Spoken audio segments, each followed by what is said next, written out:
It was a hard-fought win for us today. Go Bucs! Tampa Bay for life, man. Hello, I'm Sandra Enriquez, coming live from Tampa, Florida, but I am from Polk County, Florida. And I just want to say that we beat the Cowgirls. Yeah! Go Bucs! A great win today over the rivalry team that we definitely need to beat. We haven't beaten them since when, Kibo? 95. 2001 at the most, but great game, Bucs.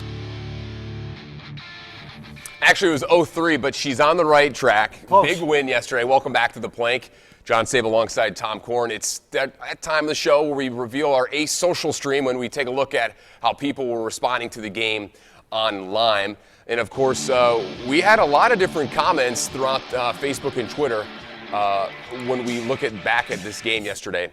And one thing that I do want to point out when we look at the social stream is one picture that Jason Light tweeted out. And we're going to get to that in a little bit. It's a continuing tradition he's been doing this year after wins. We talked about it in week one, and we kind of forgot about it with a few bad losses and then wins. But something happened last night on Twitter. We'll reveal that here in a little bit. Yeah, but of course, we got a little locker room speech from Lovey after the game. He's making the rounds online this morning. Here's what he told the team. Last week, we asked everybody to clean up some things. Play a little bit harder. We did that. Play a little bit smarter. We did that. And then finish a football game. Yes, that's what we're able to do. It's what we did last week is the reason why we're in this position.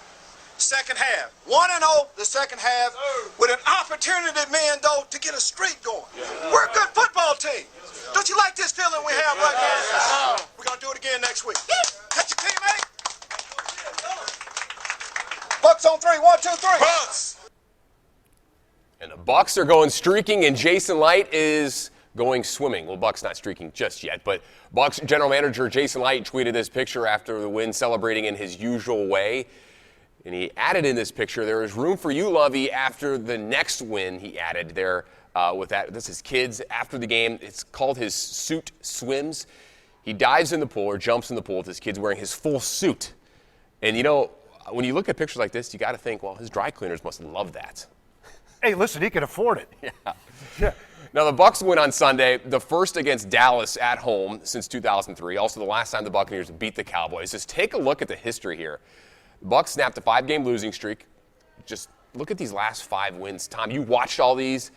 Bucs were beaten bad during those stretch, average of 13 points a game. Finally, that streak is over. Yeah, you know, that was back in the Aikman and Romo. You know, you're going back some ways. Mm-hmm. And Dallas was a pretty storied franchise at that point in time. And right now, they are really struggling. And I don't think it's not just Romo. And you know, it is what it is. They're 2-7. And that's the way it goes. I mean, you know, the ebbs and flows of the National Football League, mm-hmm. and unfortunately for the Dallas Cowboys, they're sinking, and they're sinking fast. And basically, you know, to put it out there, they're done. They're done. They've lost 7 straight. They're looking to the draft. Right. Well, let's go to Jim from Newport. Richie joining us again here on the Plank. As usual, Jim, thanks for the call. Hey, how you doing, guys? Just wanted to, you know, good win. I mean, you say it was ugly, but a win is a win. We'll take it any way we can get it. I'm glad to see Mike Evans kind of back. Like you said, he dropped a couple, but, you know, he's a man. He's not going to catch them all. But overall, I just think it was a good game. Defense seemed to step up there, and finally we got some breaks. Big thing is those penalties have to stop. That, you know, last one, you know, gave him another 50 yards on a personal foul. That crap's got to stop. What do you think? I agree. 7 penalties for the Buccaneers yesterday for 62 yards. And, you know, how many times have we talked about here on the show of penalties when it comes to personal fouls or unsportsmanlike conduct? Those 15-yarders kill any drive, but not to mention even 2 false starts in the first quarter. Donovan Smith, in the same drive, Buccaneers were going almost into the red zone and kept getting pushed back. That, I think, eventually resulted in a Connor Barth field goal. But, again, the Buccaneers got to fix those. And Jim, thanks for the call. You know, Greg Hardy might have had something to do with Donovan Smith. Yeah, but you can't let him get into you in your head. But he's, you know what? That's a rookie going against a veteran. He did a great job. He did. He really did a great job. Very, very impressed with the Buccaneer offensive line. I thought they did a really good job of trying to protect Winston. The running game was just efficient enough today. yesterday, and then you look at it. It all came down to the defense. I thought of every facet of that football game, it was the defense. It was all field position. It was a field position game, and at the end, when the Bucs got that 3-and-out and forced Dallas to punt deep in their own end zone, they had a very shortened field.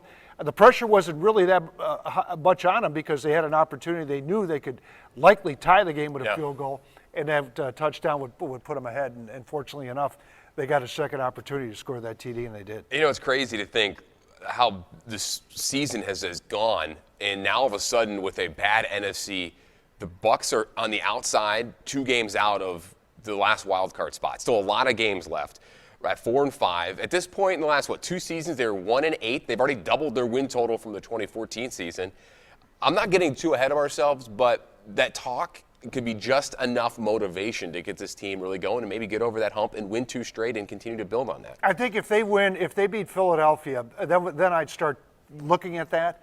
You're right. They're only 2 games out in the playoff circle, but as Rick was saying, I mean, you've got a lot of mediocre teams out there that are sitting right around 500, and whoever gets the breakout right now, they get that breakout right now, they might be able to overtake the NFC Atlanta, who is sitting in I believe, the 6th hole. Yeah, so they're in the 6th place right now in the standings. And real quick, out of the final 7 games, 5 of them are 4-5 record teams. The rest of them, Atlanta 6-3. They've already beat once, and then Carolina 9-0 last game of the year. All right, coming up, who are we going to throw off the ship this week? See which Buccaneer player? I don't know if it's going to be. I don't think it's going to be a Buccaneer player. Cowboys? I'm pretty sure it's going to be a Cowboy. If we think we know who it is, maybe you do too. So join us. We'll be back with more in a minute.